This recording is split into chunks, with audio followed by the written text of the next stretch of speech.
नमस्ते, Naina's veg किचनमध्ये तुमचं स्वागत आहे। आज आपण मस्त कढी करण्यासाठी थोड्या टिप्स पाहणार आहोत। बेसन कढी ही भात, मुगाची खिचडी, मसाला खिचडीबरोबर खायला छान लागते, तशीच ओरपायलाही मस्तच।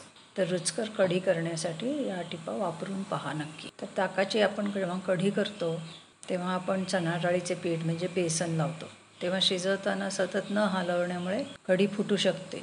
हे टाळण्यासाठी चणा डाळीच्या पिठाबरोबर अर्धा चमचा गव्हाचं पीठ म्हणजे कणिक लावली तर कढी फुटत नाही।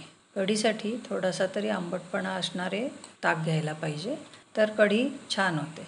उन्हाळ्यात ताक जास्त आंबट असतं, तेव्हा ताक आणि बेसन कालवताना पाण्याऐवजी नुसत्या दुधात किंवा दूध आणि पाण्याच्या मिश्रणात डाळीचं पीठ कालवून लावलं तर कढी आंबट होत नाही। ताकाच्या आंबटपणाप्रमाणे दूध आणि पाण्याचं मिश्रण घ्यावं लागेल। कढीमध्ये थोडीशी साखर घातली तर कढीची चव जास्त छान येते।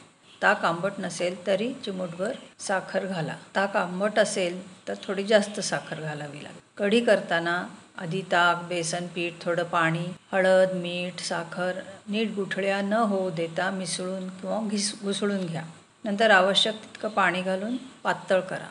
पातेल्यात किंवा कढईत फोडणी करून त्यात हे ताकाचे मिश्रण घालून मग उकळी आणा। कढी उकळताना अगदी शेवटी चिमूटभर कसुरी मेथी घाला, छान चव येते।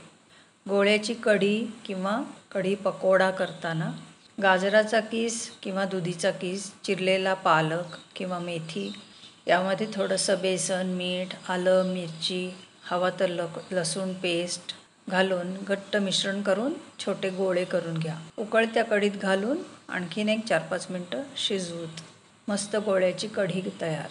हे गोळे तुम्ही तळूनही घालू शकता की कढी पकोडा तयार।